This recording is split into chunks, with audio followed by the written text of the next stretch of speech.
Zollers looked pretty good in that limited action. Because I'm a worrier, I always worry about road games in the SEC. I mean, Yeah. we've seen it plenty. But what are your thoughts on this game, especially with Ahmad Hardy's ability to run the ball? They have a very good defensive line. How do you see this game kind of playing out? Just assume you're going to get their best game of the year. I've been a fan a long time of betting on teams that have to start their backup quarterback. That doubly applies to starting the backup quarterback out of the bye week, which sounds really weird. If you don't know anything about college football or betting, you listen and say, wait, aren't you supposed to be your weakest after the starting quarterback goes down? Well, if you don't have a capable backup, yes. If you have nothing behind the starter, yes. Oftentimes in college football, with a few exceptions, the gap between number one and number two is a little bit overblown. And also, I think what more than makes up for that gap is the galvanization that happens in a locker room when the starter goes down. If you've ever been in one, you know what I'm talking about. If you've ever watched enough of college football, you know that when the starter goes down, for any program that has a pride about itself, the collective understanding from a defensive lineman, a safety, a wide receiver, that we got to shoulder a little bit more of the load. When you stack all that on top of each other, sometimes it more than makes up for the gap. David, sometimes they play their best game of the year when the backup quarterback's in. It makes no sense. So you double that when you're coming out of a bye. You got a really sharp offensive staff in Missouri. They went down there and got blanked last year in College Station. I know because I was down there. It was the most boring game we went to all year, which is a very big compliment to Mike Elko and those guys. And so you got the revenge factor, you got the backup quarterback factor, you got 2 weeks to get ready for it.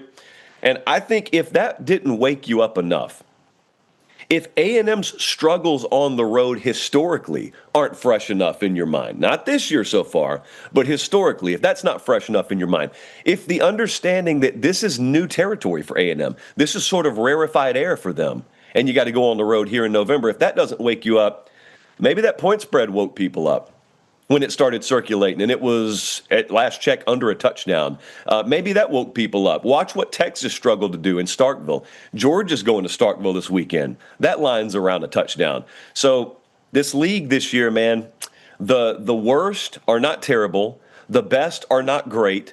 And so I'm not saying it's fully like the NFL. It's not quite that parity driven, but it's a lot more compacted than it normally is. So I'm not saying it should be your worst nightmare to go to Columbia, Missouri. I'm just saying don't overlook it.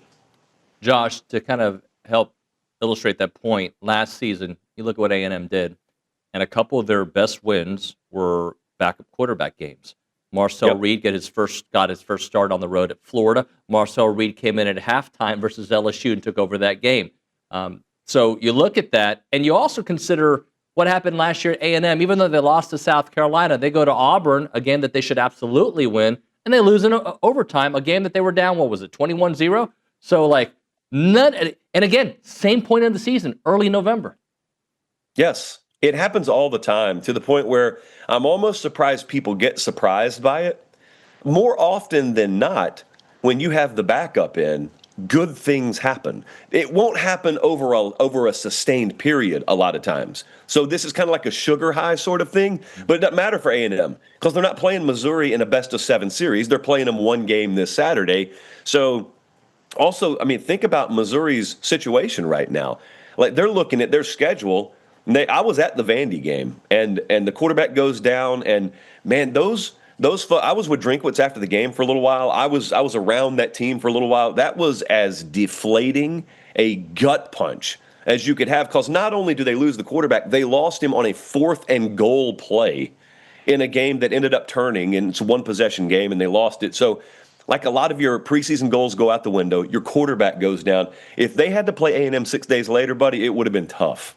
If they had to play Air 6 days later, it would have been tough. But you give them 2 weeks, and you guys know, everyone knows, what you feel like in the immediate aftermath of a loss changes 24, 48, 72, 96 hours later, and you start to lick the wounds a little bit, and then you start to talk to each other on the message boards and these shows, like, you start to maybe reinforce that we still got some life. Hey, there's a path here. Well, is that a ray of sunshine? Are the clouds breaking? And 2 weeks later, you're geared up again. It's a sold-out crowd. You're ready to get yourself an upset win.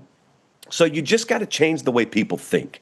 That's what the best teams do. They go on the road against a team fully geared up, like you did against LSU, and you just change the way they think.